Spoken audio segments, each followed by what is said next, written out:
सबसे पहले आपको ये समझना होगा कि जो आप क्वेश्चन कर रहे हैं, है ना, उसका मतलब पता हो कि आप कर क्या रहे हो।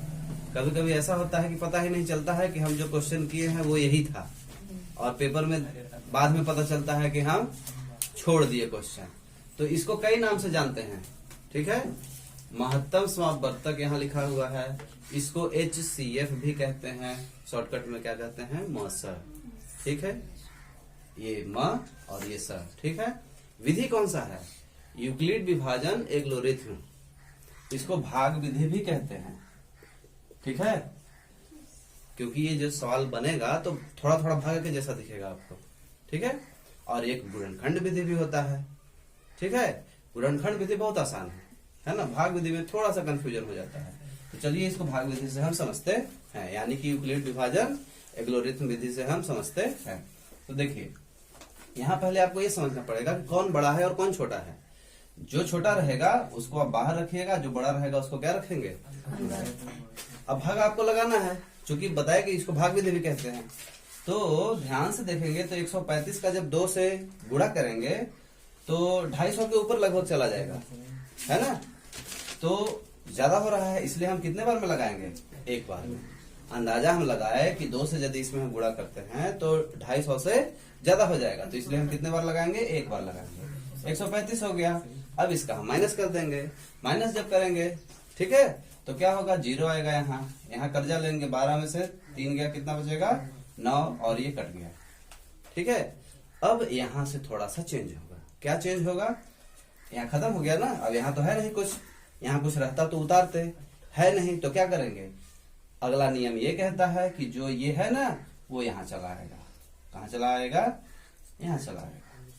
अब फिर से वही काम, 90 का इसमें भागा लगाइए, तो 90 दूना 180 हो जाएगा, तो ज्यादा हो जाएगा, इसलिए आप एक ही बार में लगाइएगा। तो 90 कम 90, ठीक है। अब इसको घटा दीजिए, 5 में से 0 जाएगा, 5, चूंकि भागा के जैसा हो रहा है इसलिए घटेगा ही, भागा में होता है ना घटना, हाँ। और ये 13 में से 9 जाएगा तो कितना बचेगा, 4। और फिर से ये कहाँ आ जाएगा, यहाँ आ जाएगा, ठीक है।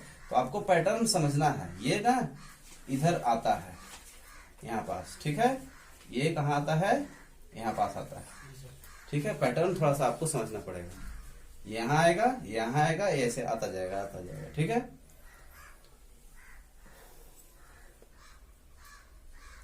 तो अब 45 में 2 का कर देंगे तो 45 दूना क्या होगा, 90, ठीक है। तो ये आपका कट हो गया। जब कट हो जाए आप वही रुक जाएंगे, और यही आपका क्या हो जाएगा, आंसर हो जाएगा। यही आपका क्या हो जाएगा, आंसर।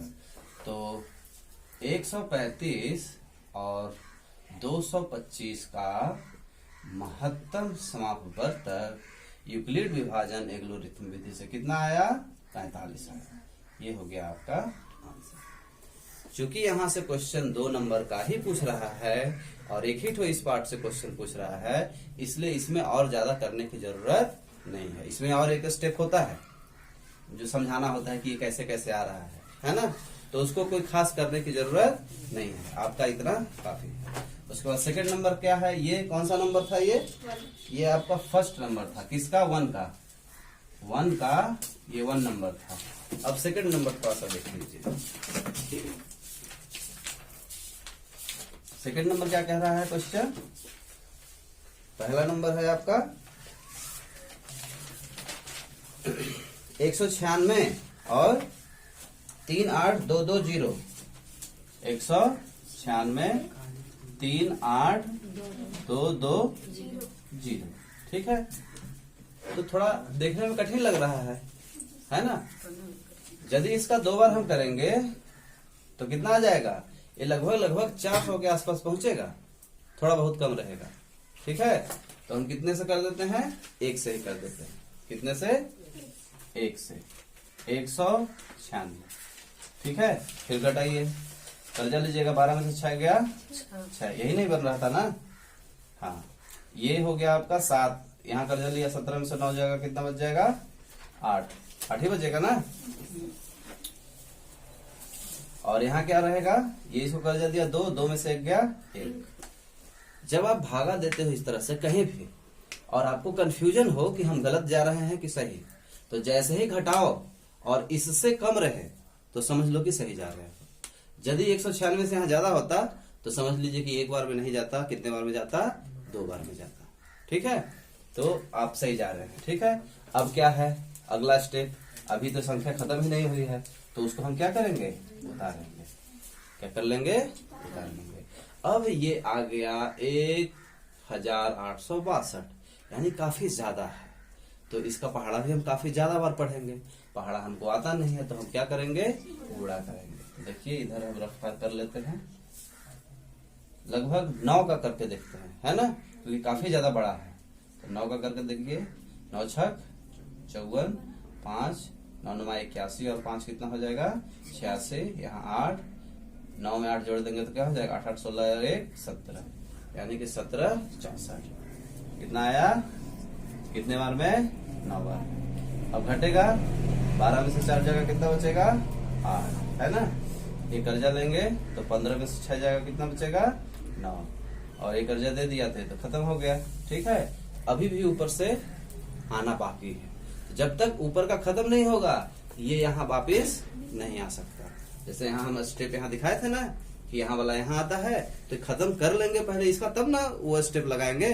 ठीक है, बहुत लोग क्या गलती कर देते हैं, यहाँ आया ना उसी में इसको लगा देते हैं, तो ऐसा गलती न होने पाए ध्यान दीजिए।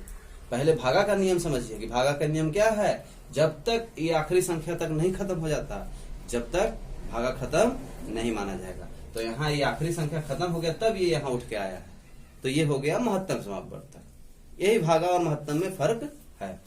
चलिए यहाँ से उतारिए 0। अब कितने बार में लगेगा इसमें,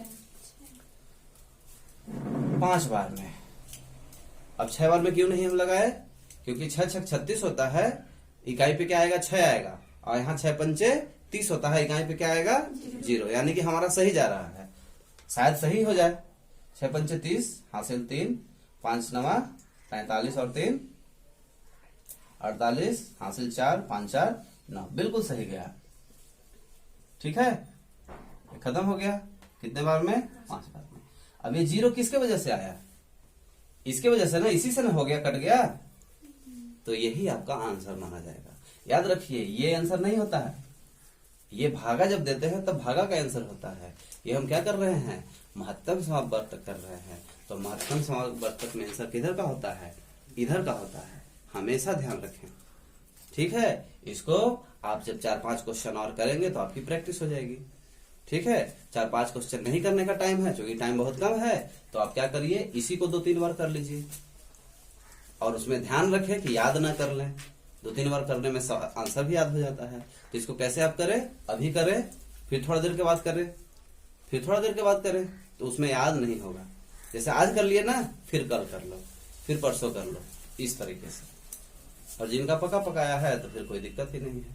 ठीक है ना, तो आपका आंसर कितना आ गया, महत्तम समापवर्तक इक्वल टू 196 हो गया। एक और क्वेश्चन है, उसको आप कर सकते हैं, है ना। उसमें ध्यान देना है महत्तम में कि बड़ी वाली संख्या बाहर रहेगी, और सॉरी छोटी वाली संख्या बाहर रहेगी, बड़ी वाली अंदर रहेगी, यही ध्यान आपको देना है। बाकी स्टेप ऐसे ही आपको चलाते रहना है।